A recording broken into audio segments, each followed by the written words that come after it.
Conference منعقد کی جا رہی ہے.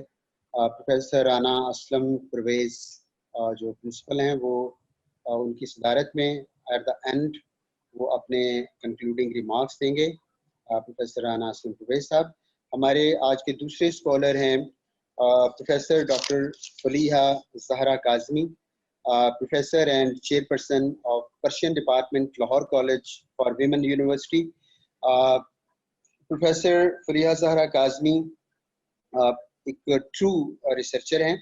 کئی اہم فارسی کتابوں کا ترجمہ کیا, اور وہ کتابیں جن کا ترجمہ عموماً لوگ ہاتھ نہیں ڈالتے ان کو انہوں نے ایک اپنا ترجمہ کیا. پرشین ڈپارٹمنٹ کو انہوں نے اسٹیبلش کیا. پنجاب آرکائیوز کے ایک پروجیکٹ کے اوپر وہ باقاعدہ انوالو ہیں, اس کو وہ ٹیک اپ کر رہے ہیں, جس میں مہاراجہ رنجیت سنگھ کے دور کے جو آفیشیل لینگویج چونکہ پرشین تھی, اس کے ڈاکومنٹس ابھی تک ہمارے اسکالرس وہاں تک پرشین لینگویج میں پروفیشنسی نہ ہونے کی وجہ سے وہ ابھی تک اس طرح پڑے ہوئے ہیں. تو یہ بہت ہی بڑی خدمت ہے کہ ڈاکٹر فلیحہ زہرا کاظمی نے ان کو ٹیک اپ کیا ہے اور یہ اس پروجیکٹ پر کام کر رہی ہیں. ہم ان کو خوش آمدید کہتے ہیں, اور آج وہ اپنا مقالہ پیش کریں گی کہ پرشین لٹریچر کا پنجاب کی معاشرت کے اوپر, اردو کے اوپر کیا اثرات ہیں اس کے اوپر. میں گزارش کرتا ہوں ڈاکٹر فلیحہ زہرا کاظمی صاحبہ سے کہ وہ اپنا مقالہ پیش کریں. Thank you. بسم اللہ الرحمن الرحیم. ڈاکٹر صاحب میری آواز آ رہی ہے آپ کو؟ جی بالکل آ رہی ہے. Thank you very much. جی ویلکم سر. میں سب سے پہلے تو آپ کا شکریہ ادا کرنا چاہتی ہوں کہ آپ نے ایک اتنے عمدہ علمی فورم پر مجھے دعوت کلام دی, اور میں بہت مشکور ہوں پرنسپل اسلامیہ سول لائنس کالج صاحب کی کہ انہوں نے یہ آج کا پروگرام ارینج کرنے میں آپ کو سپورٹ کیا, کیونکہ یہ, اور میں سلام پیش کرتی ہوں آپ کی تمام حاضرین, تمام اسکالرز اور تمام ناظرین کی خدمت میں. آپ نے جو اس پروگرام کے لیے میرے حوالے سے بھی موضوع کا انتخاب کیا, یہ بہت عمدہ انتخاب ہے. دراصل ہم لوگ اس دور جدید میں کچھ اس طرح کھو گئے ہیں کہ بعض اوقات ہم اپنی بنیاد کو بھول جاتے ہیں, اور کوئی قوم بھی اس وقت تک زندہ قوم نہیں بن سکتی جب تک کہ وہ اپنا رابطہ ماضی سے اپنے قائم نہ رکھے. لیکن اتفاقاً پرشین ایک ایسی زبان ہے جو ہمارے ماضی کی زبان نہیں ہے, ہمارے حال اور حالات بتا رہے ہیں کہ فیوچر کی زبان بھی بنے گی انشاءاللہ. دیکھیے بات دراصل یہ ہے کہ پرشین اور پاکستان اس کا بہت پرانا تعلق ہے. جب اگرچہ ہمیں جو ہسٹری بتاتی ہے, جو ہخامنشی یا ایکیڈیمین دور ہے, اس زمانے سے بر صغیر اور سرزمین فارس کے بہت قریبی تعلقات تھے. فارس کی حکومت نے ہمیشہ بر صغیر کے ساتھ بہت قریبی تعلقات رکھے, اور جو ہم شاہنامہ فردوسی پڑھتے ہیں جو ایران کی مستند ترین تاریخ شمار کی جاتی ہے, اس میں ہم دیکھتے ہیں کہ جو ہخامنشی بادشاہ تھے وہ برصغیر کے بادشاہوں کے ساتھ نہ صرف روابط میں تھے بلکہ ان کے ہاں شادیاں کی جاتی تھیں, اور برصغیر کے حکمران اس وقت ان ایرانی بادشاہوں کو خراج بھی دیا کرتے تھے. وہاں سے جب ہم آگے بڑھتے ہیں تو 712 میں جب محمد بن قاسم برصغیر پر حملہ کرتے ہیں, تو دراصل وہ حملہ محمد بن قاسم کا نہیں تھا, وہ ایک اسلامی روایات کا حملہ تھا جو کہ محبت اور امن کے پیغام کے ساتھ آئی تھی. محمد بن قاسم بیسیکلی عرب تھے, لیکن وہ جو فوج لے کر آئے تھے وہ اس میں زیادہ تعداد شیراز کے لوگوں کی تھی, اور دراصل اسی دن پاکستان کا قیام ہو گیا تھا.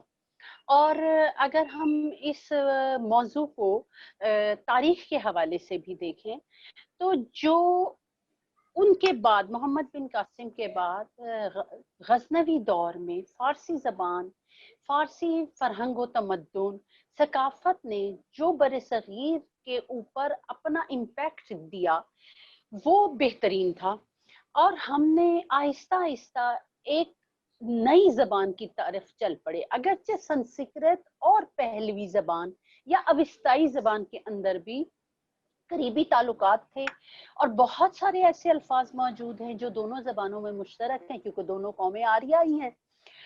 پھر جب ہم مزید اپنے مسلمان بادشاہوں کے ادوار میں دیکھتے ہیں تو ہمیشہ ہمیں فارسی بر صغیر پر ڈومینیٹ کرتی ہوئی نظر آتی ہے، کیونکہ یہ ایک زندہ زبان تھی، اور سنسکرت جو ہے وہ پس منظر میں جانا شروع ہو گئی۔ اور یہ بات آپ سب مجھ سے بہتر سمجھتے ہیں کہ جب بھی کوئی بادشاہ کسی علاقے پر حاکم ہوتا ہے تو اس کی زبان، اس کی ثقافت اگر اسٹرانگ ہو، اگر مضبوط ہو، اگر اپنے اثرات قوی رکھتی ہو تو ہمیشہ ڈومینیٹ کرتی ہے۔ اور میں تھوڑا سا اس موضوع کو اور بھی اگر تھوڑا سا مزید اس میں اضافہ کروں تو جو ہماری ثقافت ہے وہ اس پر بھی فارسی ثقافت کے، ایرانی ثقافت کے بہت گہرے اثرات ہیں۔ آپ دیکھیے جشن نوروز جو ایران میں منایا جاتا ہے، بر صغیر میں بھی منایا جاتا ہے، اور مغل بادشاہوں کے زمانے میں تو اس کو بہت زیادہ فروغ ملا۔ اچھا، اور مزے کی بات یہ ہے کہ یہ وہی زمانہ ہے جب بر صغیر میں جشن بہارا بھی منایا جا رہا ہے اور بیساکھی بھی منائی جا رہی ہے، یعنی یہ سب چیزیں ایک دوسرے سے علیحدہ نہیں ہیں، سب اس کو اکٹھا منا رہے ہیں۔ لیکن تاریخی جو ہمارے پاس حوالے ہیں وہ نوروز کے حوالے سے بھی پیش دادی خاندان کے ہیں جو جمشید کے زمانے میں شروع ہوا ہے، اور وہ وہاں ایران کی سرزمین سے چلتا چلتا بر صغیر آتا ہے، اور بر صغیر کی ثقافت کے اوپر اثر انداز ہوتا ہے، اور آج تک نوروز منایا جا رہا ہے۔ اسی طرح میں آپ سے عرض کر رہی تھی کہ جب یہ محمد بن قاسم کے بعد غزنوی دور میں اس کو بہت ہوا، پھر اہمیت ملی فارسی زبان و ادب کو، پھر ہمارے جتنے بھی مسلمان حکمران تھے، چاہے وہ ممالک ہوں، چاہے تغلق ہوں، چاہے غوری ہوں، اور مغلوں کے دور میں تو اس کو اپنا عروج حاصل ہوا اور سرکاری زبان یہ کے طور پہ استعمال ہوتی رہی فارسی۔ اب آپ دیکھیے کہ نہ صرف دنیا میں بلکہ بر صغیر میں جو بہترین تفاسیر لکھی گئی ہیں وہ فارسی زبان میں ہے، لکھی گئی ہیں۔ آپ کا دین اس زبان سے جدا نہیں ہے، آپ کی تاریخ اس زبان سے جدا نہیں ہے۔ ہمارے پاس جو بہترین تواریخ ہیں جو وہ سب کی سب فارسی زبان میں لکھی گئی، جس کو بعد میں ہم نے اردو میں یا انگلش میں ٹرانسلیٹ کیا۔ اور آپ کے لیے شاید یہ بات کافی حیرت انگیز ہوگی کہ خود انگریزوں نے، جنہوں نے ایک سیاسی سوجھ بوجھ کے ساتھ مسلمانوں کے یا سرزمین ہند کے اپنے یا بر صغیر کے اپنے تشخص کو ختم کرنے کے لیے فارسی کو ختم کرنے کی کوشش کی، انہوں نے بھی اپنی ایک تاریخ، ایک شاعر ملا فیروز فارسی سے فارسی زبان میں لکھوائی، اور وہ 4 جلدوں پر مشتمل ہے، اور وہ مکمل تاریخ ہے ایسٹ انڈیا کمپنی کی۔ اسی طرح اب ہم اگر آ جائیں اپنی اردو زبان پر تو ایرانی اردو کو فارسی کی دختر زیبا کہا کرتے ہیں، اور واقعی بلا شبہ اردو میں اردو کا وجود ممکن نہیں تھا اگر ایرانی بر صغیر میں نہ آتے، کیونکہ جب فارسی اور بر صغیر کی علاقائی زبانوں کا اور باہر سے آنے والی دیگر اقوام کی زبانوں کا ملاپ ہوا تو اس سے ایک خوبصورت حسین دلہن کی کا چہرہ ہم دیکھنے کے لائق ہوا، اور اس کا نام تھا اردو۔ اور اردو میں ہم وہ تمام الفاظ، بیشتر الفاظ موجود پاتے ہیں جو فارسی زبان کے ہیں، اور اردو کے تمام اسالیب شعری بھی وہی ہیں جو کہ فارسی میں تھے، اور ہم نے اسی سے مستعار لیے۔ اور میں خود تھوڑی سی مختصر سے ریسرچ کر سکی ہوں کہ جو ہمارے ہاں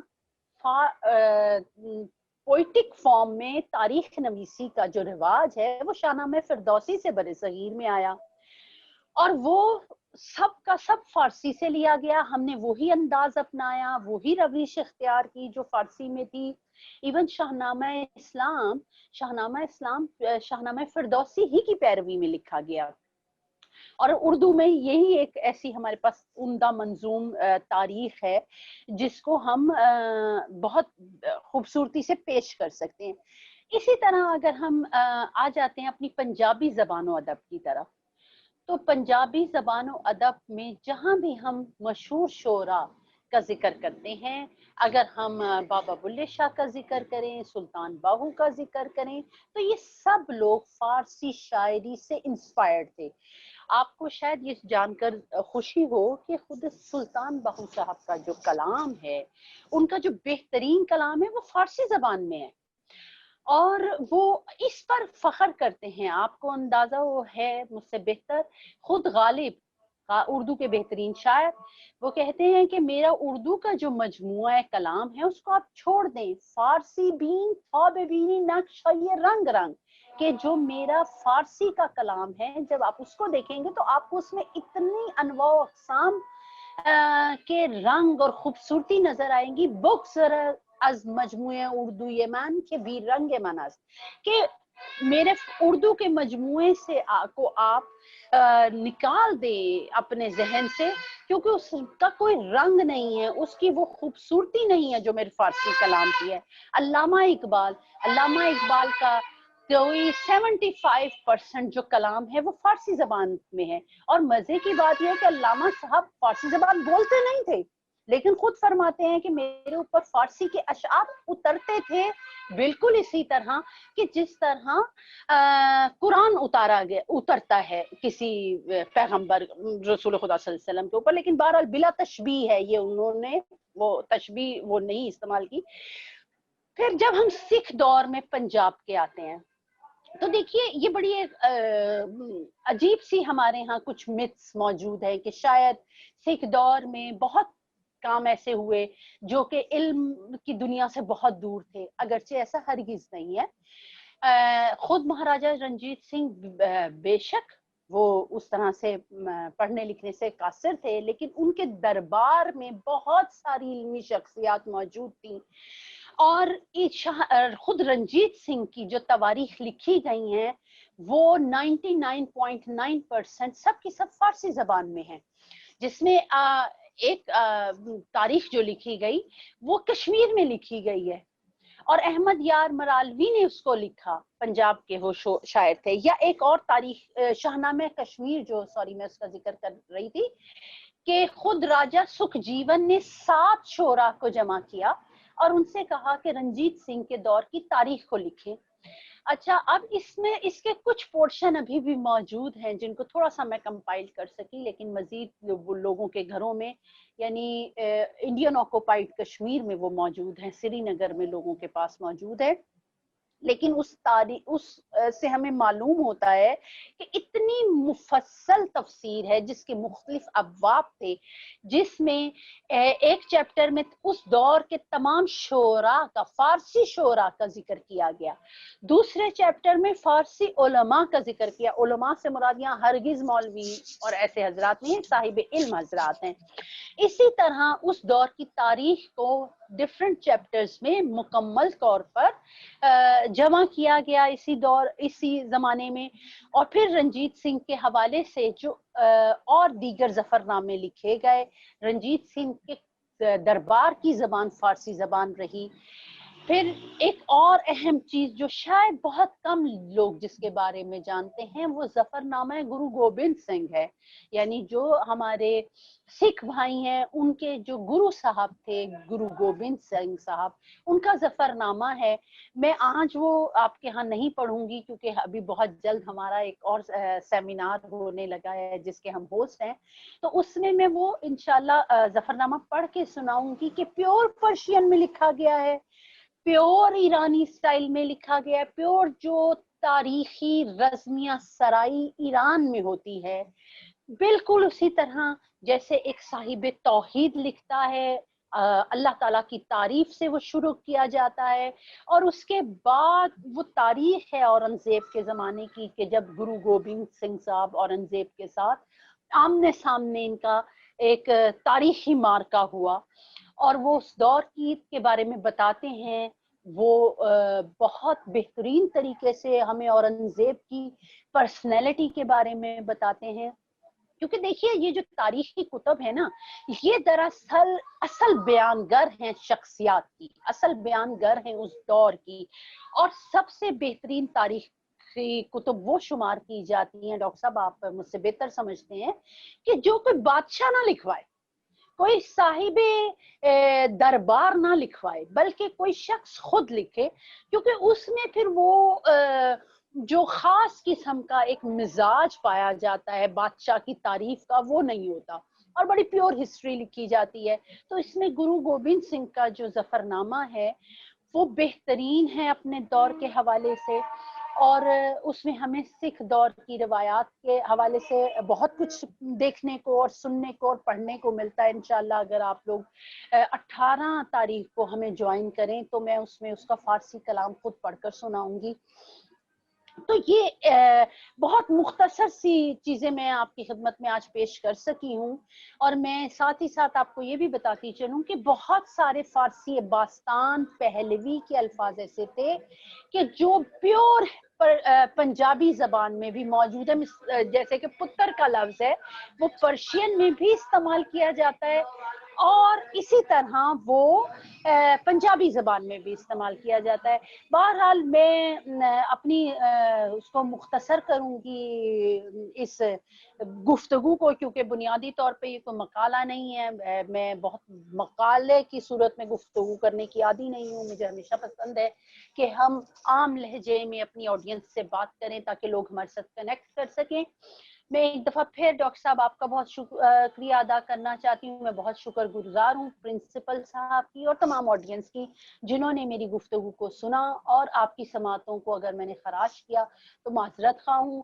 مجھے امید ہے کہ آج کا جو میری مختصر سی گفتگو ہے یقیناً آپ کے لوگوں کے لیے فائدہ مند ثابت ہوگی۔ شکریہ ڈاکٹر۔ جی thank you doctor Faliha Zahra Kazmi, آپ نے انتہائی خوبصورت انداز سے آپ کا جو طرز تخاطب ہے، طرز تکلم ہے، اس میں زہر فارسی کی، اردو کی اور ایک روایات کی چاشنی موجود ہے۔ فارسی میں آپ نے بتایا کہ فارسی میں فارس سے برصغیر کے ساتھ تعلقات رکھے۔ آپ نے بڑی نئی چیزیں ہمیں بتائیں، خاص طور پہ جو ہم ہسٹری کے طالب علم ہیں ان کے لحاظ سے بڑی ہی نئی نئی چیزیں ہیں، اور میرا خیال ہے کہ in future all the historians would like to approach you to consult you about these points. عموماً 3 طبقے ہوتے ہیں سوسائٹی کے، ایک حکمران طبقہ ہوتا ہے، دوسرا عوام ہوتی ہے، اور تیسرا ہوتا ہے اسکالرز جو تعلیم یافتہ لوگ ہوتے ہیں۔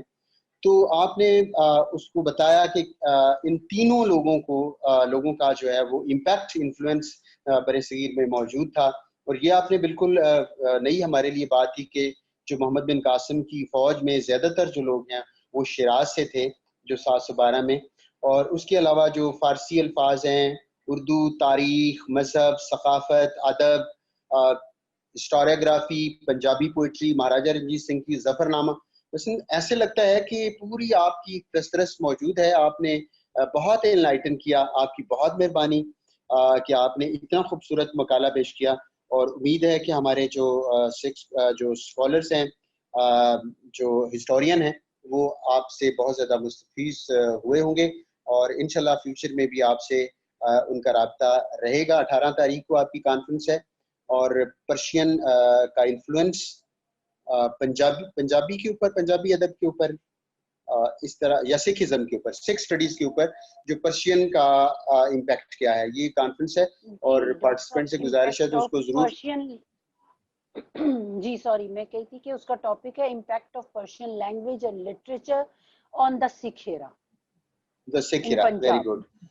جی بہت مہربانی۔ ہمارے ساتھ جوائن کر چکے ہیں ہماری scholars doctor Amna Mahmood, professor international Islamic university Islamabad, doctor فخر بلال، قائد اعظم یونیورسٹی اسلام آباد سے۔ ہم ان کے شاکر ہیں کہ انہوں نے وقت نکالا اور ہمارے ساتھ ہمیں جوائن کیا۔ نیکسٹ اسکالر جن کو دعوت دے رہا ہوں ڈاکٹر کلیان سنگھ کلیان ہیں، گورنمنٹ کالج یونیورسٹی لاہور میں شعبہ پنجابی کے اسسٹنٹ پروفیسر ہیں۔ گرو نانک دیو کے اوپر ان کا کام ہے، بہت ہی گہری نظر ہے، کئی سکھ فیتھ کے اوپر ان کتابوں کا ترجمہ کر چکے ہیں، ان کی کتابیں جو ہے وہ کہ ریلیز ہو چکی ہیں، ٹی وی کے اوپر اکثر آپ ان کو دیکھتے ہیں۔ تو سب سے زیادہ ان کا یہ گرو نانک دیو کی شاعری میں انسان دوستی، के ऊपर उनका ज़्यादा एक एक्सपर्टीज़ है। तो आज वो हमारे साथ हैं। तो प्रोफेसर कल्याण सिंह कल्याण साहब से गुजारिश है कि वो अपना मुकाला पढ़न, पंजाबी दे पढ़न ते उन्हां दे नाल मेरा ख्याल है मैनूं सुन रहे ने। कल्याण सिंह कल्याण जी, बहुत शुक्रिया डॉक्टर साहब। मैं खास तौर पे आप जी का शुक्रिया अदा करता हाँ। और मैं मेरा ख्याल है कि जिस वेले सुन रहे हैं सी बहुत मैनू अच्छा लग रहा सी। और ख़ास तौर पे गवर्नमेंट कॉलेज सिविल लाइन की जी हिस्टरी है वो भी तारीख पाकिस्तान विच एक अहम मोड़ रखती है। देखो कि भगत सिंह का जी सिक्ख्या लई है वो सिविल लाइन कॉलेज तो रही है। सो ये साढ़े सारिਆਂ ਦਾ फर्ज बनता है कि बहुत सारे इनकलाबी बहुत सारे बड़े खिडारी government college civil line railway road तो sorry government college civil line तो ਜਿਹੜੇ ਹਨ ਉਹ ਨਿਕਲੇ ਹਨ। और ये कॉन्फ्रेंस भी government college civil line Rana साहब और खास तौर पे प्रोफेसर डॉक्टर अख्तर संधू साहब ਤੁਸੀਂ करा रहे हो। ਤੁਸੀਂ ਵਧਾਈ ਦੇ ਪਾਤਰ ਹੋ कि ਇੰਨੀ ਸੋਹਣੀ कॉन्फ्रेंस ਜਿਹੜੀ ਹੈ ਚੱਲ ਰਹੀ ਹੈ। ਜਿੱਥੇ ਤੱਕ ਸਭ ਤੋਂ ਪਹਿਲਾਂ ਤਾਂ ਮੈਂ ਆਪਣੇ ਸਾਰੇ ਭਰਾਵਾਂ ਨੂੰ ਆਜ਼ਾਦੀ ਦੀ ਮੁਬਾਰਕਬਾਦ ਦਿੰਦਾ ਹਾਂ। ਆਜ਼ਾਦੀ ਵੀ ਇੱਕ ਇੰਨੀ ਸੋਹਣੀ ਚੀਜ਼ ਹੈ ਕਿ ਜੇ ਕਿਸੇ ਗੁਲਾਮ ਨੂੰ ਪੁੱਛੀਏ ਤਾਂ ਮੇਰਾ ਖਿਆਲ ਹੈ ਕਿ ਉਹ ਹੀ ਇਸ ਦੀ ਸਹੀ ਡੈਫੀਨੇਸ਼ਨ ਦੱਸ ਸਕਦਾ ਹੈ, ਕਿਉਂਕਿ ਅਸੀਂ ਆਜ਼ਾਦ ਮੁਲਕ ਦੇ ਵਾਸੀ ਹਾਂ, ਆਜ਼ਾਦੀ ਨਾਲ ਰਹੇ ਹਾਂ, ਸਾਰੀ ਜ਼ਿੰਦਗੀ ਜਿਹੜੀ ਹੈ ਉਹ ਆਜ਼ਾਦੀ ਨਾਲ ਤੁਰੇ ਹਾਂ। ਸੋ ਸਾਨੂੰ ਇਸ ਦੀ ਹਾਲੇ ਸ਼ਾਇਦ ਸਮਝ ਉਸ ਤਰ੍ਹਾਂ ਦੀ ਨਾ ਆਈ ਹੋਵੇ ਜਿਸ ਤਰ੍ਹਾਂ ਦੇ ਗੁਲਾਮ ਰਹਿ ਰਹੇ।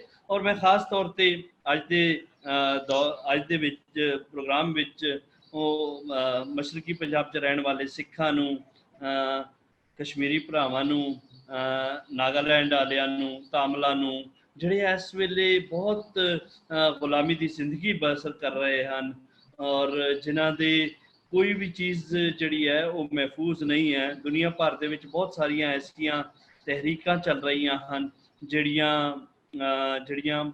ਆਜ਼ਾਦੀ ਵਾਸਤੇ ਚੱਲ ਰਹੀਆਂ ਹਨ, ਜਿਹੜੀਆਂ ਆਜ਼ਾਦੀ ਦੀ ਮੰਗ ਕਰ ਰਹੀਆਂ ਹਨ। ਸੋ ਮੇਰਾ ਖਿਆਲ ਹੈ ਕਿ ਅੱਜ 73 ਵਰ੍ਹੇ ਹੋ ਗਏ ਹਨ, ਅਸੀਂ ਇਸ ਦੀ ਡਿਸਕਸ਼ਨ ਜ਼ਰੂਰ ਕਰ ਸਕਦੇ ਹਾਂ ਕਿ ਜੋ ਕਾਇਦ ਆਜ਼ਮ ਦੇ ਫਰਮਾਨਾਂ ਦੇ ਮੁਤਾਬਕ ਜਿਹੜਾ ਹੈ ਅਸੀਂ ਪਹੁੰਚੇ ਕਿ ਨਹੀਂ ਪਹੁੰਚੇ। ਲੇਕਿਨ ਇਹ ਮੈਂ ਜ਼ਰੂਰ ਕਹਾਂਗਾ ਕਿ ਆਜ਼ਾਦੀ ਜਿਹੜੀ ਹੈ ਉਹ ਇੱਕ ਬਹੁਤ ਵੱਡੀ ਨਿਮਤ ਹੈ ਔਰ ਮੈਂ ਦੁਬਾਰਾ ਆਪਣੇ ਸਾਰੇ ਭਰਾਵਾਂ ਨੂੰ ਆਜ਼ਾਦੀ ਦੀ ਮੁਬਾਰਕਬਾਦ ਦਿਆਂਗਾ। ਮੈਂ ਇੱਕ ਸ਼ੁਰੂ ਕਰਾਂਗਾ ਆਪਣੇ ਇੱਕ ਕਰਾਚੀ ਦੇ ਸਤੰਬਰ 1947 ਵਿੱਚ एक फरमान है बाबा कौम कायद आज़म मोहम्मद अली जिन्ना दा। मैंने बारहा ये वाज़ेह किया है कि पाकिस्तान की अक़लियतों के अफराद बराबर के शहरी हैं और उनको वही हकूक़ व मुराद हासिल होंगी जो किसी और फ़िरके को। पाकिस्तान हमेशा इस पॉलिसी पर कारबंद रहेगा और अपनी गैर मुस्लिम अक़लियतों में सलामती और एतमाद का एहसास पैदा करने के लिए जो कुछ किया जा सकता है ज़रूर करेगा। और डॉक्टर साहब इस दी वड्डी मिसाल जिहड़ी है वक्तन फवक्तन शायद असी आवाज़ भी उठाते रहे हैं, इस दी वड्डी मिसाल साढ़े सामने इस बार जिहड़ी आई है वो करतारपुर के रूप दे विच आई है कि मौजूदा सरकार ने बहुत शायद बहुत सारे कदमां दे विचों एक वड्डा कदम जिहड़ा है उन्हां दा करतारपुर है। सो देखो कि पहले असी वेख लईए कि करतारपुर की तारीखी इतिहासक खासियत क्या है की है। सिख धर्म विच करतारपुर गुरु नानक साहब का पहला बनाया होया स्थान है और उन्होंने अपने वेले ही बना दिता सी। ये धार्मिक केंद्र तो अलावा एक एजुकेशन इंस्टीट्यूट भी इसनूं तुसीं किया जा सकता है और इस दे नाल नाल जिहड़ा खास तौर पे एक कम्यूनिटी सेंटर सी कि पंजाब दे वसण वाले उस दे विच गुरु साहब ने जिस वेले सारे पासे यात्रा की उन्होंने 4 उदासियां कीतियां या सफरनामे जिहड़े हैं उन्होंने वो कीते, ਉਸ ਤੋਂ ਬਾਅਦ ਜਿਸ ਵੇਲੇ ਉਹਨਾਂ ਨੂੰ ਫੀਲ ਹੋਇਆ ਕਿ ਕੋਈ ਕਮਿਊਨਿਟੀ ਸੈਂਟਰ ਹੋਣਾ ਚਾਹੀਦਾ ਹੈ ਜਿੱਥੇ ਸਾਡਾ ਅਦਬ ਜਿਹੜਾ ਉਹਨਾਂ ਨੇ ਖੁਦ ਵੀ ਤਖਲੀਕ ਕੀਤਾ ਹੈ ਔਰ ਜ਼ਬਾਨੋ ਅਦਬ ਨੂੰ ਵੀ ਮਹਿਫੂਜ਼ ਕੀਤਾ ਜਾਵੇ। ਸੋ ਗੁਰੂ ਸਾਹਿਬ ਨੇ ਕਰਤਾਰਪੁਰ ਦੇ ਵਿੱਚ ਉਸ ਵੇਲੇ ਦੇ ਦੇਖੋ ਕਿ ਉਸ ਤੋਂ ਪਹਿਲਾਂ ਭਗਤ ਨਾਮਦੇਵ ਜੀ, ਬਾਬਾ ਫਰੀਦ ਜੀ ਔਰ ਜਿਹੜੇ ਉਹਨਾਂ ਦੇ ਉੱਤੇ ਖਾਸ ਅਸਰ ਰੱਖਣ ਵਾਲੇ ਭਗਤ ਕਬੀਰ ਜੀ, ਉਹਨਾਂ ਦਾ ਕਲਾਮ ਜਿਹੜਾ ਹੈ ਉਹ ਜਮ੍ਹਾਂ ਕਰ ਚੁੱਕੇ ਸੀ। ਇਸ ਤੋਂ ਇਲਾਵਾ ਬਹੁਤ ਸਾਰੇ ਐਸੇ ਭਗਤ ਨੇ ਜਿਨ੍ਹਾਂ ਦਾ ਕਲਾਮ ਜਿਹੜਾ ਹੈ ਕਰਤਾਰਪੁਰ ਦੇ ਵਿੱਚ ਹੀ ਜਮ੍ਹਾਂ ਕੀਤਾ ਹੈ। ਸੋ ਉਸ ਨੂੰ ਇੱਕ ਜਿਹੜਾ ਹੈ ਮਜ਼ਹਬੀ ਕੇਂਦਰ ਤੋਂ ਜ਼ਿਆਦਾ ਕਲਚਰਲੀ ਔਰ ਕਮਿਊਨਿਟੀ ਸੈਂਟਰ ਜਿਹੜਾ ਹੈ ਪੰਜਾਬੀਆਂ ਦਾ ਕਹਾਂਗੇ ਤਾਂ ਜ਼ਿਆਦਾ ਬਿਹਤਰ ਹੋਏਗਾ, ਕਿਉਂਕਿ ਇਹ ਉਹ ਅਸਥਾਨ ਹੈ ਜਿੱਥੇ ਪੰਜਾਬ ਦਾ ਜ਼ਬਾਨੋ ਅਦਬ ਜਿਹੜਾ ਹੈ ਉਹ ਮਹਿਫੂਜ਼ ਕੀਤਾ ਗਿਆ ਹੈ। ਮੇਰੇ ਤੋਂ ਪਹਿਲਾਂ ਡਾਕਟਰ ਫਲੀਆ ਕਾਜ਼ੀ ਹੋਰਾਂ ਨੇ ਵੀ ਦੇਖੋ ਕਿ ਅਜੋਕੇ ਦੌਰ ਦੇ ਵਿੱਚ ਇਸ ਚੀਜ਼ ਦੀ ਲੋੜ ਪਈ ਹੈ ਕਿ ਖਾਲਸਾ ਦਰਬਾਰ ਦੀ ਜਿਹੜੀ ਜ਼ਬਾਨ ਸੀ ਉਹ ਪਰਸ਼ੀਅਨ ਸੀ ਔਰ ਉਹਨਾਂ ਨੇ ਉਸ ਖਾਲਸਾ ਦਰਬਾਰ ਦੇ ਵਿੱਚ ਜੋ ਪਰਚੀਨ ਲਿਖਿਆ ਗਿਆ ਹੈ ਉਸ ਦੇ ਉੱਤੇ ਕਾਨਫਰੰਸ ਕਰਾਏ। ਮੈਂ ਉਹਨਾਂ ਨੂੰ ਵੀ ਵਧਾਈ ਦਿੰਦਾ ਹਾਂ ਕਿ ਉਹ ਹਮੇਸ਼ਾ ਕੁਛ ਨਵੇਕਲਾ ਕੰਮ ਕਰਦੇ ਨੇ ਔਰ ਰਿਸਰਚ ਭਰਪੂਰ ਕੰਮ ਕਰਦੇ ਨੇ। ਉਹਨਾਂ ਦੀ ਪਹਿਲੇ ਵੀ ਅਗਰ ਇਸ ਧਰਤੀ ਦੇ ਉੱਤੇ ਜਿਹੜੀ ਇੱਕ ਚੇਅਰ ਇੰਟਰਫੇਥ ਚੇਅਰ ਜਿਹੜੀ ਹੈ ਉਹ ਬਣੀ ਹੈ, ਸਾਡੇ ਯੂਨੀਵਰਸਿਟੀਆਂ 'ਚ ਬਹੁਤ ਘੱਟ ਬਣੀ ਹੈ ਔਰ ਇੱਕ ਹੀ ਚੇਅਰ ਬਣੀ ਹੈ ਔਰ ਉਹ ਹੈ ਰੁਤਫਾਊ ਇੰਟਰਫੇਥ ਚੇਅਰ LC ਦੇ ਵਿੱਚ, Lahore college for woman university ਦੇ ਵਿੱਚ ਬਣੀ ਹੈ ਔਰ ਉਹ ਡਾਕਟਰ ਫਲੀਆ ਕਾਜ਼ਮੀ ਹੋਰਾਂ ਨੇ ਵੀ ਬਣਾਈ ਹੈ। ਉਹ ਇਸ ਗੱਲ ਦੇ ਵੀ ਵਧਾਈ ਦੇ ਪਾਤਰ ਹਨ। ਸੋ ਉਹਨਾਂ ਨੇ ਜਿਸ ਵੇਲੇ ਉਹਦੀ ਗੱਲ ਕੀਤੀ ਹੈ ਕਿ ਸਿੱਖ ਦੌਰ ਦੇ ਵਿੱਚ ਪਰਸ਼ੀਅਨ, ਤੇ ਉਹ ਵਾਕਈ ਇਹ ਪਰਸ਼ੀਅਨ ਜਿਹੜੀ ਸੀ ਇਹ ਸ਼ੁਰੂ ਹੁੰਦੀ ਹੈ ਉਸ ਵੇਲੇ ਜਦੋਂ ਗੁਰੂ ਸਾਹਿਬ ਨੇ ਖੁਦ ਵੀ ਅਰਬੀ ਤੇ ਫਾਰਸੀ ਦੀ ਤਰਬੀਅਤ ਲਈ ਹੈ ਮੌਲਵੀ ਕੁਤਬੁੱਦੀਨ ਤੋਂ। ਤੇ ਇਸ ਦੀ ਵੱਡੀ ਜਿਹੜੀ ਹੈ ਉਹ ਜਿਹੜੀ ਸਾਡੀ ਜ਼ੁਬਾਨ ਨੂੰ ਇਕੱਠੇ ਕਰਨ ਦਾ ਕੰਮ ਜਿਹੜਾ ਸ਼ੁਰੂ ਹੋਇਆ ਸੀ, ਉਹ ਜੋ ਅਦਬ ਨੂੰ ਇਕੱਠੇ ਕਰਨ ਦਾ ਕੰਮ ਸ਼ੁਰੂ ਹੋਇਆ ਸੀ, ਉਹ ਕਰਤਾਰਪੁਰ ਦੇ ਵਿੱਚ ਹੀ ਹੋਇਆ ਸੀ। ਸੋ ਕਰਤਾਰਪੁਰ ਦੀ ਮੰਗ ਵੀ ਸਾਡੀ ਕੋਈ ਇੱਕ ਦਿਨ 'ਚ ਨਹੀਂ ਹੋਈ ਹੈ।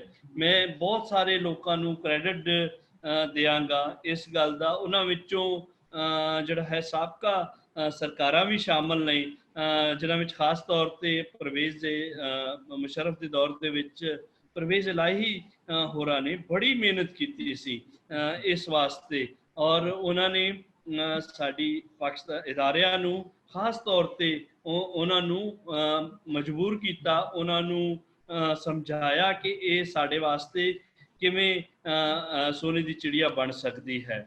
ਸੋ ਉਹਨਾਂ ਨੇ ਇਸ ਲਿਹਾਜ਼ ਨਾਲ ਉਹਨਾਂ ਨੂੰ ਕਿਹਾ ਔਰ ਇਦਾਰਿਆਂ ਦਾ ਵੀ ਮੈਂ ਉਹਨਾਂ ਦੀ ਵੀ ਮਿਹਰਬਾਨੀ ਕਰਦਾ ਹਾਂ ਕਿ ਉਹਨਾਂ ਨੇ ਇਸ ਗੱਲ ਨੂੰ ਬੜੀ ਛੇਤੀ ਸਮਝ ਲਿਆ ਹੈ।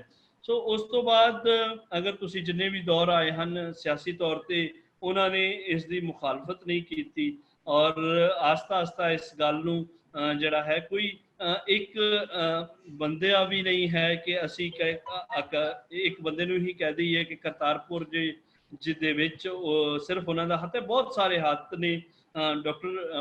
ਪ੍ਰੋਫੈਸਰ ਡਾਕਟਰ ਅਖਤਰ ਸੰਧੂ ਜੀ ਵੀ ਇਸ ਗੱਲ ਦੇ ਗਵਾਹ ਵੀ ਨੇ ਔਰ ਇਸ ਗੱਲ ਦੇ ਇੱਕ ਗੱਲ ਦੇ ਜਿਹੜੇ ਹਨ ਉਹਨਾਂ ਦੀ ਸਾਂਝੀਵਾਲਤਾ ਵੀ ਰਹੀ ਹੈ, ਉਹਨਾਂ ਦੀ ਸਮਝਾਉਣਾ ਵੀ ਰਿਹਾ। ਸਾਡੇ ਬਹੁਤ ਸਾਰੇ ਇਦਾਰਿਆਂ ਨੂੰ ਤੁਸੀਂ ਖੁਦ ਵੀ ਸਮਝਾਇਆ ਹੈ।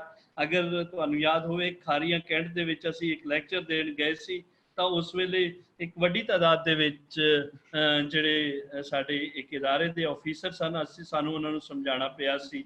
ਇਹ ਵੀ ਇੱਕ ਬਹੁਤ ਜਿਹੜੀ ਹੈ ਵੱਡੀ ਗੱਲ ਸੀ ਉਸ ਵੇਲੇ ਕਿ ਤੁਸੀਂ ਤੁਹਾਡੀ ਗੱਲ ਨੂੰ ਬਹੁਤ ਛੇਤੀ ਸਮਝ ਗਏ ਸੀ ਔਰ ਉਹਨਾਂ ਨੇ ਫਿਰ ਇਹ ਉਸ ਤੋਂ ਹੀ ਰਾਹ ਹਮਵਾਰ ਹੋਈ। ਸੋ ਮੈਂ ਇੱਕ ਸ਼ਖਸੀਅਤ ਦੀ ਨਹੀਂ ਕਹਾਂਗਾ ਕਿ ਸਾਰੇ ਸਰਕਾਰਾਂ ਦੀ, ਰਿਆਸਤ ਪਾਕਿਸਤਾਨ ਦੀ ਔਰ ਵੇਲੇ ਦੇ ਹੁਕਮਰਾਨ ਜਿਹੜੇ ਸਨ ਉਹਨਾਂ ਦੀ ਵੀ, ਉਹਨਾਂ ਨੂੰ ਵੀ ਕ੍ਰੈਡਿਟ ਗੋਜ਼ ਉਹਨਾਂ ਨੂੰ ਵੀ ਜਾਂਦਾ ਹੈ। ਸੋ ਇਹ ਸਾਰਿਆਂ ਦੀ, ਸਾਡੇ ਸਾਰਿਆਂ ਦੀ ਹੈ, ਇੱਕ ਸਾਂਝੀਵਾਲਤਾ ਹੈ, ਇੱਕ ਰੱਬ ਨੇ ਸਾਡੇ ਕੋਲੋਂ ਇੱਕ ਨੇਕ ਕੰਮ ਕਰਾਉਣਾ ਸੀ। ਮੈਂ ਇਹ ਵੀ ਚਾਹਾਂਗਾ ਕਿ ਜਿੰਨੇ ਸਾਡੇ ਸੁਣਨ ਵਾਲੇ ਨੇ ਬਹੁਤ ਵੱਡੇ ਨੇ, ਡਾਕਟਰ ਮਹਿਬੂਬ ਸਾਹਿਬ ਨੇ, ਡਾਕਟਰ ਰਜ਼ਵਾਨ ਅੱਲਾ ਕੁਕਬ ਸਾਹਿਬ ਨੇ ਔਰ ਹੋਰ ਵੀ ਜਿੰਨੇ ਵੀ ਰਿਸਰਚਰ ਨੇ, ਮੈਂ ਕਹਿੰਦਾ ਕਿ ਇਹ ਸਿੱਖਾਂ ਤੱਕ ਮਹਿਦੂਦ ਨਾ ਰਹੇ। ਸਾਨੂੰ ਅੱਗੇ ਵਧਣਾ ਹੈ।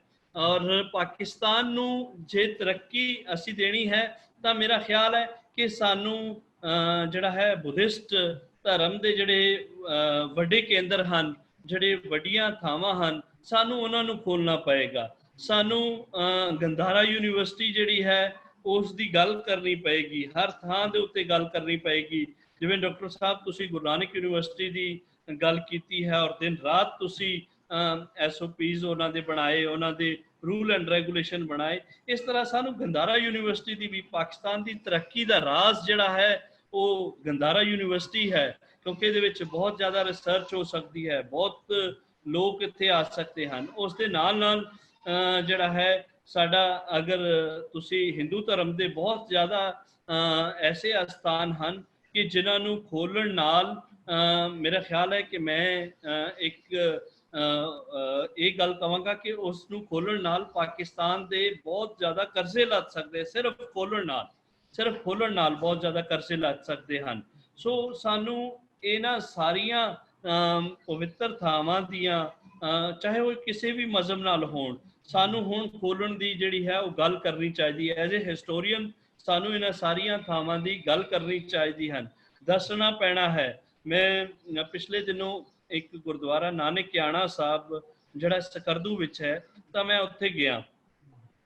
ਉੱਥੇ ਜਿਹੜਾ ਹੈ ਜਿਹੜਾ ਬੁੱਧਿਸਟ ਲੋਕਾਂ ਦੇ ਇੱਕ ਪੱਥਰ ਦੇ ਉੱਤੇ ਬਹੁਤ ਮਜ਼ਹਬੀ ਆਇਤ ਲਿਖੀਆਂ ਸਨ। ਪੱਥਰ ਬਹੁਤ ਵੱਡਾ ਸੀ, ਯਾਨੀ ਇੱਕ ਪੱਥਰ ਹੈ ਫੂੰਗ ਜਿਹਦੇ ਉੱਤੇ ਪੂਰਾ ਹੋਟਲ ਬਣਿਆ ਹੈ, ਇੱਕ ਪੂਰਾ ਪਹਾੜ ਹੈ ਉਸ ਦੇ ਉੱਤੇ ਉਹਨਾਂ ਦੀ ਮੁਕੱਦਸ ਆਇਤ ਲਿਖੀਆਂ ਸਨ।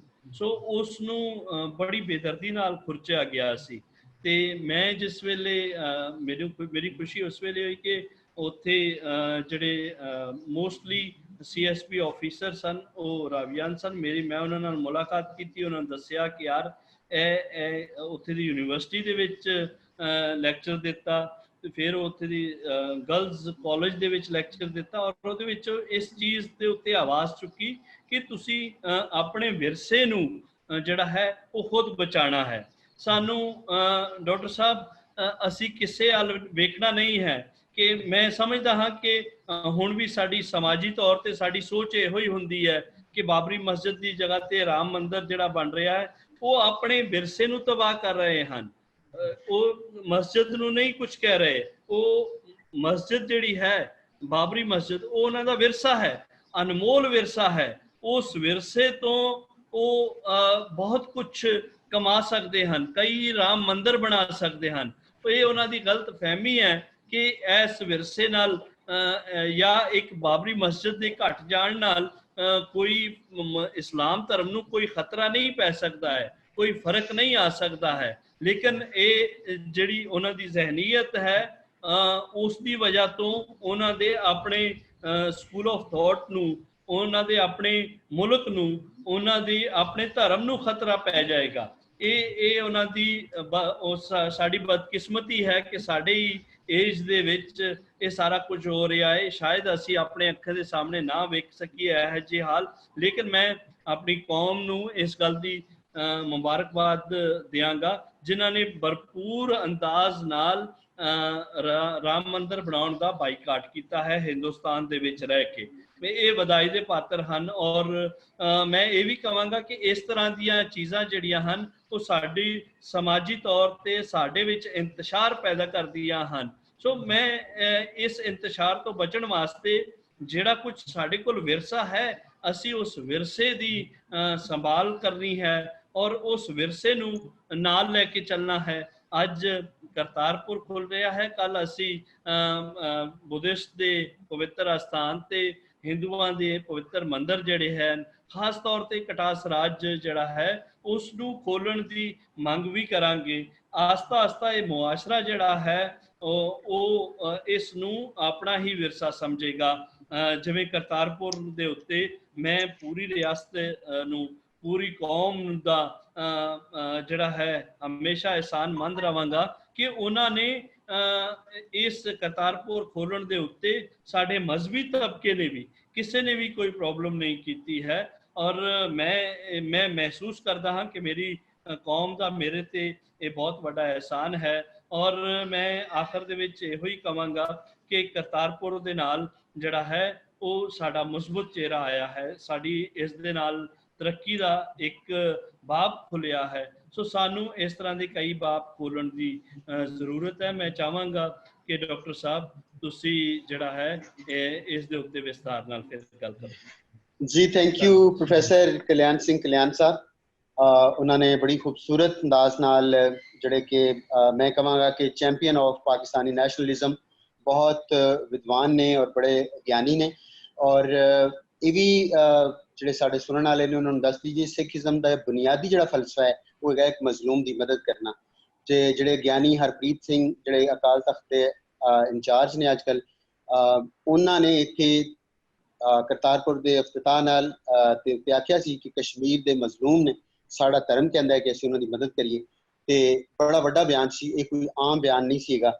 ਤੇ ਅੱਜ ਉਹਨਾਂ ਨੇ ਬਿਲਕੁਲ ਕਲਿਆਣ ਸਿੰਘ ਕਲਿਆਣ ਹੋਰਾਂ ਨੇ ਉਹੀ ਗੱਲ ਕੀਤੀ। ਨਾਲ ਸਿੱਖਾਂ ਨੇ ਰਾਮ ਮੰਦਿਰ ਦੇ ਇਫਤਤਾਹੀ ਤਕਰੀਬ ਤੋਂ ਵੀ ਬਾਈਕਾਟ ਕੀਤਾ ਔਰ ਬਿਲਕੁਲ ਉਹਦੇ 'ਚ ਸ਼ਿਰਕਤ ਨਹੀਂ ਕੀਤੀ।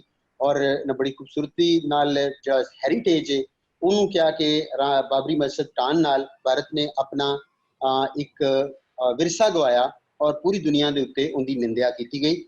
ਤੇ ਦੂਸਰਾ ਉਹਨਾਂ ਨੇ ਇੱਕ ਬੜਾ ਪੀਟੀਆਈ ਗਵਰਨਮੈਂਟ ਨੂੰ, ਇਮਰਾਨ ਖਾਨ ਨੂੰ ਕਰਤਾਰਪੁਰ ਦੇ ਲਾਂਘੇ ਖੋਲ੍ਹਣ ਦੇ ਉੱਤੇ ਉਹਨਾਂ ਨੂੰ ਮੁਬਾਰਕਬਾਦ ਪੇਸ਼ ਕੀਤੀ। ਔਰ ਹਮੇਸ਼ਾ ਉਹਨਾਂ ਨੇ ਬੜੀ ਅੱਛੀ ਗੱਲ ਕੀਤੀ ਹੈਗੀ ਕਿ ਜਿਹੜਾ ਪੰਜਾਬੀ ਅਖਾਣ ਹੈ ਕਿ ਜਗ੍ਹਾ ਉਹ ਸੜਦੀ ਹੈ ਜਿੱਥੇ ਅੱਗ ਬਲਦੀ ਹੈ। ਉਹਨੂੰ ਪਤਾ ਹੁੰਦਾ ਹੈ ਕਿ ਅੱਗ ਦੀ ਤਪਸ਼ ਕੀ ਹੁੰਦੀ ਹੈ। ਗੁਲਾਮ ਕੋਲੋਂ ਪੁੱਛੋ ਕਿ ਗੁਲਾਮੀ ਕੀ ਹੈ। ਇਹ ਬੜੀ ਵੱਡੀ ਗੱਲ ਅੱਜ ਕੀਤੀ ਹੈ ਕਲਿਆਣ ਸਿੰਘ ਕਲਿਆਣ ਹੋਰਾਂ ਨੇ ਕਿ ਅਸੀਂ, ਸਾਡੇ ਤੋਂ ਜਿਹੜੀ ਪਹਿਲੀ ਪੀੜ੍ਹੀ ਹੈ ਉਹਨਾਂ ਨੇ ਇਸ ਸਾਰੀਆਂ ਪਰੇਸ਼ਾਨੀਆਂ ਨੂੰ, ਇਹਨਾਂ ਸਾਰੀਆਂ ਔਕੜਾਂ ਨੂੰ ਵੇਖਿਆ ਔਰ ਉਸ ਪਰੇਸ਼ਾਨੀ 'ਚ ਗੁਜ਼ਰਿਆ। ਉਹਨਾਂ ਨੂੰ ਪਤਾ ਲੱਗਿਆ ਕਿ ਕੀ ਚੀਜ਼ ਹੁੰਦੀ ਹੈ ਗੁਲਾਮੀ। ਅੱਜ ਅਸੀਂ ਆਜ਼ਾਦ ਹਾਂ, ਆਜ਼ਾਦੀ ਨਾਲ ਸਾਹ ਲੈ ਰਹੇ ਹਾਂ। ਸਾਨੂੰ ਮਸ਼ਾਇਰੇ ਪਾਕਿਸਤਾਨ ਕਾਇਦ ਆਜ਼ਮ ਮੁਹੰਮਦ ਅਲੀ ਜਿਨਾਹ, ਉਹਨਾਂ ਨੂੰ ਖਰਾਜ ਤਹਿਸੀਨ ਪੇਸ਼ ਕਰਨਾ ਚਾਹੀਦਾ ਹੈ ਕਿ ਅੱਜ ਅਸੀਂ ਇਸ ਕਾਬਿਲ ਹਾਂ ਕਿ ਅਸੀਂ ਆਪਣੇ ਆਪ ਨੂੰ ਆਜ਼ਾਦ ਕੌਮ। ਉਹਨਾਂ ਨੇ ਇੱਕ ਹੋਰ ਬੜਾ ਇੱਕ ਜੋ ਰਿਲੀਜੀਅਸ ਟੂਰਿਜ਼ਮ ਜਿਹੜੀ ਮੌਜੂਦਾ ਹੁਕੂਮਤ ਦਾ ਇੱਕ ਵਿਜ਼ਨ ਵੀ ਹੈ ਵੇ, ਔਰ ਕਾਇਦ ਆਜ਼ਮ ਦਾ ਵਿਜ਼ਨ ਵੀ ਸੀ ਕਿ ਪਾਕਿਸਤਾਨੀਅਤ ਨੂੰ ਉਹਨਾਂ ਨੇ ਕਾਇਮ ਕਰਨ ਦੀ ਪੈਗਾਮ ਦਿੱਤਾ, ਉਹਨਾਂ ਵਿਜ਼ਨ ਦਿੱਤਾ। ਇਸ ਵਾਸਤੇ ਉਹਨਾਂ ਨੇ ਕਿਹਾ ਕਿ ਗੁਰੂ ਨਾਨਕ ਦੇਵ ਯੂਨੀਵਰਸਿਟੀ, ਗੰਦਾਰਾ ਯੂਨੀਵਰਸਿਟੀ, ਬੁੱਧ ਮਤ ਦੇ ਕੇਂਦਰ ਜਿੰਨੇ ਹੈਗੇ ਨੇ ਉਹਨਾਂ ਨੂੰ ਓਪਨ ਕੀਤਾ ਜਾਵੇ ਔਰ ਜਿੰਨੇ ਵੀ ਹਿੰਦੂ ਧਰਮ ਦੇ ਸਥਾਨ ਨੇ ਉਹਨਾਂ ਨੂੰ ਖੋਲ੍ਹਿਆ ਜਾਏ ਤੇ ਰਿਲੀਜੀਅਸ ਟੂਰਿਜ਼ਮ ਨੂੰ ਜਿਹੜਾ ਹੈ ਫਰੋਗ ਦਿੱਤਾ ਜਾਵੇ। ਤੇ ਬੜੀ ਖੂਬਸੂਰਤੀ ਅੰਦਾਜ਼ ਨਾਲ ਉਹਨਾਂ ਨੇ ਆਪਣੀ ਅਕੈਡੈਮਿਕ ਅਪਰੋਚ ਨੂੰ ਵੀ ਰੱਖਿਆ। ਔਰ ਦੂਸਰਾ ਜਿਹੜਾ ਗੌਰਮੈਂਟ ਦੀ ਔਰ ਕਾਇਦ ਆਜ਼ਮ ਦੀ ਜਿਹੜੀ ਵਿਜ਼ਨ ਹੈਗਾ ਸੀ, ਸਾਰੇ ਉਹਨਾਂ ਨੇ ਬੜੇ ਖੂਬਸੂਰਤ ਅੰਦਾਜ਼ ਨਾਲ ਉਹਨਾਂ ਨੂੰ ਕਵਰ ਕੀਤਾ ਹੈ। ਉਹ ਵਧਾਈ ਦੇ ਪਾਤਰ ਨੇ ਤੇ ਮੈਂ ਉਹਨਾਂ ਦਾ ਬੜਾ ਸ਼ੁਕਰੀਆ ਅਦਾ ਕਰਨਾ ਵਾ।